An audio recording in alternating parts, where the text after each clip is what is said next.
Christmas! Merry Christmas. Merry Christmas. Merry Christmas to everyone. Merry Christmas. Merry Christmas! Merry Christmas!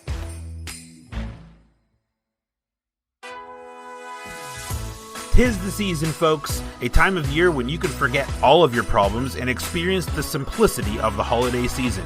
Christmas is a spectacle and a wonderful escape for most. And for me, I've been in love with this holiday since I was a youngster. The food, the lights, the music, and the joy around the hustle and bustle of your everyday department store puts me in my happy place. And for years, I've lived through all of this without any wonder about why humans do what we do at this special time of year. So, I'm here to serve you up a cup of cheerful knowledge that you can take with you this holiday season and really get to know why you're burning a Yule log or why your kids are dreaming about sugar plums. This is What Came Up, the etymology podcast about everyday things. Thanks for tuning in. I'm your host, Deej Penhollow. Let's get started.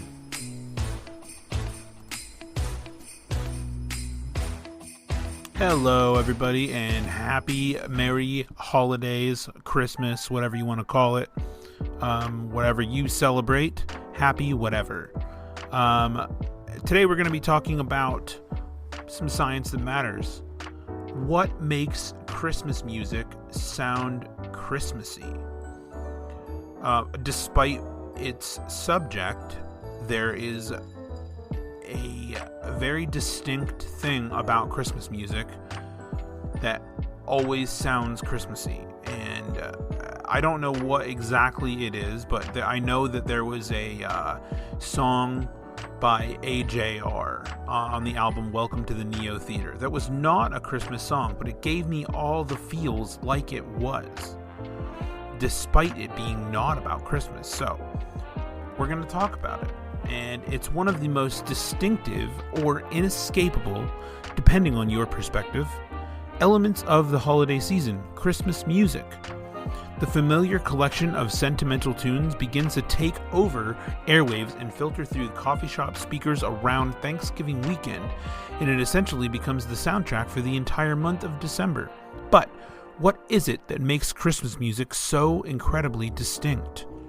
While in some ways it might seem obvious, there are a few surprising characteristics of holiday songs that tell us as much about ourselves as our winter traditions. Joe Bennett, a forensic musicologist at the Berklee College of Music in Boston, attempted to answer this question back in 2017. He looked at lyrics, tempo, vocals, and other elements of the 78 of the most streamed holiday tunes on Spotify. The most obvious aspect of what makes a Christmas song is, of course, its lyrics. And Bennett found that the words used in these songs fit broadly into 8 key themes, including home, in love, party, Santa, and snow. But the concept that connects all these themes, according to Bennett, is nostalgia. The world of a Christmas song, in terms of visual imagery, is the in-person analog world.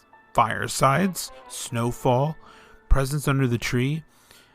Even though people are selling iPhones and PlayStations at Christmas, you don't get that content in these lyrics. The nostalgia can be found in the technical aspects of the music as well. Of the songs Bennett analyzed, 95% were in a major key. Major keys in pop music are kind of more dated. In contemporary pop, the repertoire skews more toward the minor key. Bennett adds that the dominance of the major key in Christmas music partly reflects the preference for happy themes during the chilly holiday season. Darren Sproston, director of the School of Arts and Media and deputy dean at the University of Chester in England, has delivered a series of lectures about the history and character of Christmas music. He points out that this preference for up-tempo holiday can be traced back to traditional carols written for the congregational performance. He's quoted saying, "People have got to pick up on the melodies quite quickly so they can sing them in that community setting.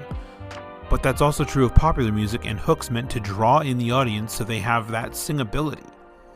Whether it's O Come All Ye Faithful or Santa Claus is Coming to Town, holiday songs work best when we can sing them along in a group."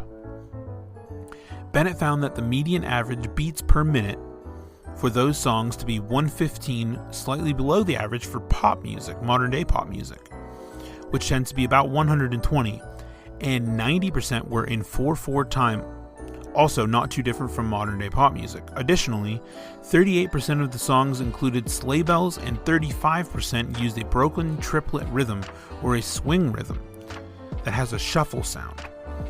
Think of the cha-chung, cha-chung, cha-chung that keeps toes tapping throughout Mariah Carey's All I Want for Christmas Is You.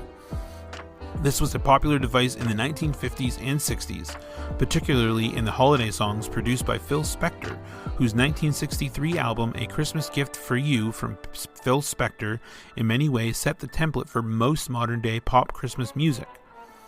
Sproston notes that the tubular bells, which can evoke a sound of church bells, are also distinctive element, as well as choral singing. As soon as you introduce a choir, especially a children's choir, you get that level of Christmasness. He points to Pink Floyd's Another Brick in the Wall, which few would consider a Christmas song, that nonetheless topped the UK charts during the week of Christmas in 1979, perhaps helped by its use of choral singing. And I think right there is the answer that I have from that song by AJR. They had a choir, and it was in a major key, and it sounded very, very Christmassy to me, albeit not about Christmas. Another key characteristic of Christmas songs is that they are, with rare exception, the same songs year after year. Those rare tunes that break through and become new classics usually do so by borrowing blatantly from their Christmas canon. The most obvious example may be Mariah Carey's ubiquitous hit, which takes so many of those 1963 Phil Spector production values and adds what at the time was a 90s contemporary spin. As Bennett puts in, beyond borrowing from the Spector playbook, the song even incorporates some chords from White Christmas. A more recent example of this new borrowing from old can be found in the work of Michael Bublé, whose songs counted for a full 13% of those that Bennett analyzed. Most of those borrowed songs are from the big band era of the 1940s, 50s, and 60s. It's the sound of the Rat Pack, but Michael Bublé uses auto-tune on his voice, and that strikes this perfect combination of contemporary pop production values and traditional music arrangements in the songwriting illusions. While Bennett chalks up this cozy nostalgia, Sproston offers another way of thinking about the appeal of familiar songs each year. Ritual. Christmas is cyclical. We come together as a family for Christmas dinner and tend to eat the same Christmas dinner. We watch the same Christmas programs. Those traditions are comforting. It's the ritual.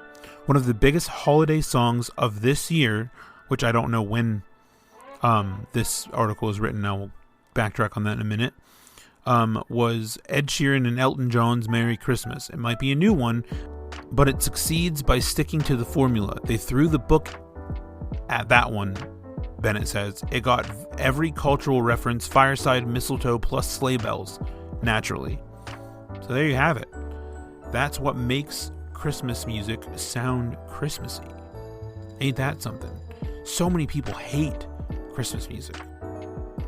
I don't. I love it. I find comfort in it. But this article was written on December 15th of last year, so apparently that was a new song that came out last year. That's pretty cool.